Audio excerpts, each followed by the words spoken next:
You swipe your card. It takes less than a second. A tap, a beep, a little buzz in your pocket telling you it's done. And by the end of the week, you've done it dozens of times. Coffee, lunch, that thing you saw online at 11 at night. The box that shows up on your porch that you barely remember ordering. None of it feels like much on its own. That's the trick. It never feels like much. But here's the part most people never stop to notice.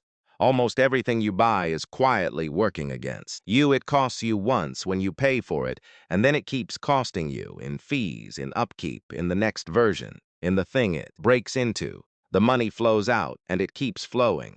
And then, hidden in all that noise, there's a small handful of purchases that do the opposite. You pay once, and instead of draining you, they hand money back, quietly, for years. So this isn't a video about spending less. You've heard that one 1,000 times, and it never really sticks. This is about the 12 things actually worth buying in the second half of 2026, the rare purchases that change the direction the money flows. Some you already know. A few might surprise you, and by the end, you'll have something better than a list. You'll have a way to tell the difference yourself. Let's start with a simple question. What actually makes something worth the money? And why is your brain so bad at guessing? Because it is bad at it.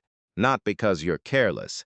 Because the part of you that decides is chasing a feeling, and the feeling lies. Take the strangest lesson about money there is.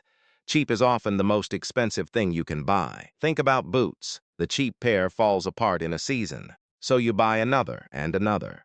Over a few years, you've quietly spent more on bad boots than one good pair would have cost, and you spent those years with wet socks. The good pair costs more once. The cheap pair costs a little, over and over, forever. That's the first kind of thing worth buying, the thing built to outlast you. A solid pair of leather boots, a cast iron pan your grandkids could still cook on. Tools that don't beg to be replaced. They cost more at the register and less across your whole life. The same logic runs under the biggest thing most people ever buy, the car. A brand new one sheds a huge slice of its value the moment it's yours, before you've even figured out where the cup holders are. Let a car be somebody else's mistake for 3 or 4 years, then buy it once that steep drop has already happened. You get almost the same machine, and skip the part where your money evaporates on the drive home. And then there's the thing you spend a third of your life doing and somehow cheap out on hardest: sleep. A good mattress isn't a luxury. It's the difference between waking up ready and dragging yourself through the day, night after night, year after year. Spread across all the hours you'll actually use it. It might be the lowest cost per hour of anything you own. Notice what these 3 share. Not one of them gives you a rush. Nobody feels a jolt of joy buying a mattress.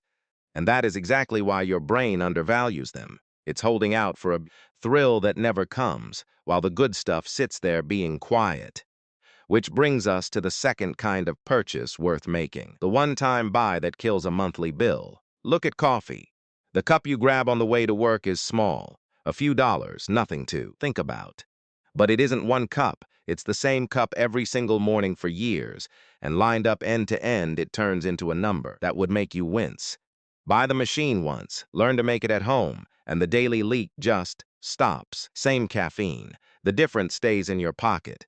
The reusable bottle is the same idea, smaller. Buying water by the plastic bottle is paying a premium again and again for something coming out of your own tap for almost nothing. One decent bottle ends it, and your home is full of these quiet leaks too. Old bulbs.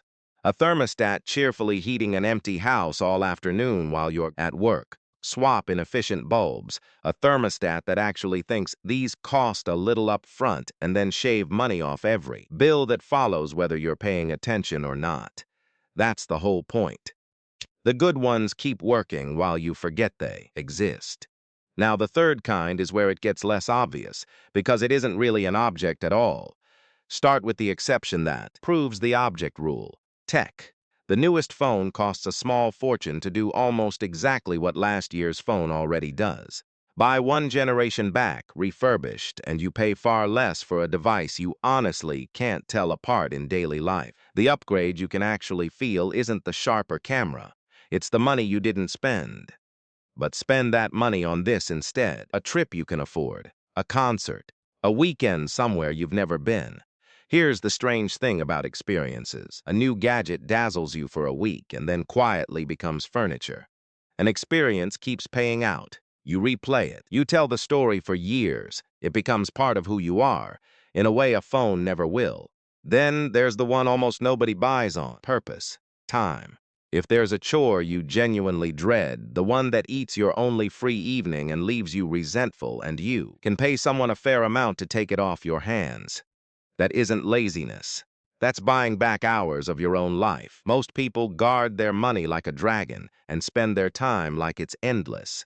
It isn't, and the hours are the one thing you can never earn back. Last in this group, a real skill, a course, a certification, a genuine ability that raises what an hour of your work is worth.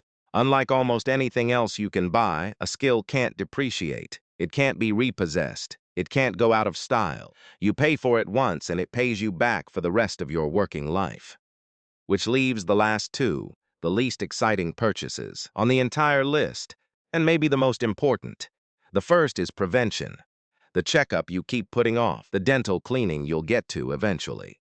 The small, boring cost now that quietly stops a huge, frightening one later. Nobody ever brags about the emergency they didn't have.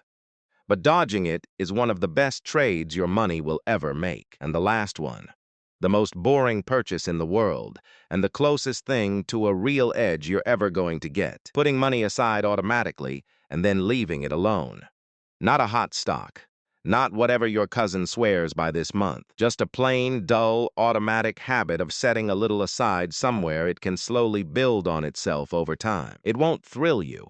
It's supposed to be dull. The dullness is the feature. And a quick, honest word here, because your money is your money. This isn't a promise of returns, and it isn't personal advice. Any figure anyone throws at you is only an illustration. What actually happens depends on your income, your costs, and your choices. Nobody can hand you a guarantee. Anyone who says they can is selling something. So, back to that question. What makes something worth the money? Here's what nobody tells you. It was never about spending more, and it was never about spending less. It wasn't even really about discipline. 12 things, 4 ideas, one line running underneath all of them. Your brain prices things wrong. It pays full freight for the quick hit of joy that fades inside a week, and it flinches away from the boring thing that quietly hands money back for years. That's the whole game, not cheap versus expensive, not treat yourself versus go without. The real line is this: does this thing stop costing you, or does it cost you forever? So here's the one thing to carry out of all this. Next time you're about to swipe that card, the little tap, the beep, the buzz in your pocket, ask one question first. Not, can I afford this? A better one: will this stop taking my money? Or will it take it forever? That's it. That's the whole filter. A good pair of boots stops. A great mattress stops. The 10th subscription box never stops. And most of what you buy on a tired Tuesday night is the second kind, dressed up to look like the first. You'll still swipe the card. Everybody does. But now you'll know, in the half second before the beep, which kind of thing you're actually holding. So tell me, the best money you ever spent, the purchase you'd make again in a heartbeat, what was it, and how did it pay you back?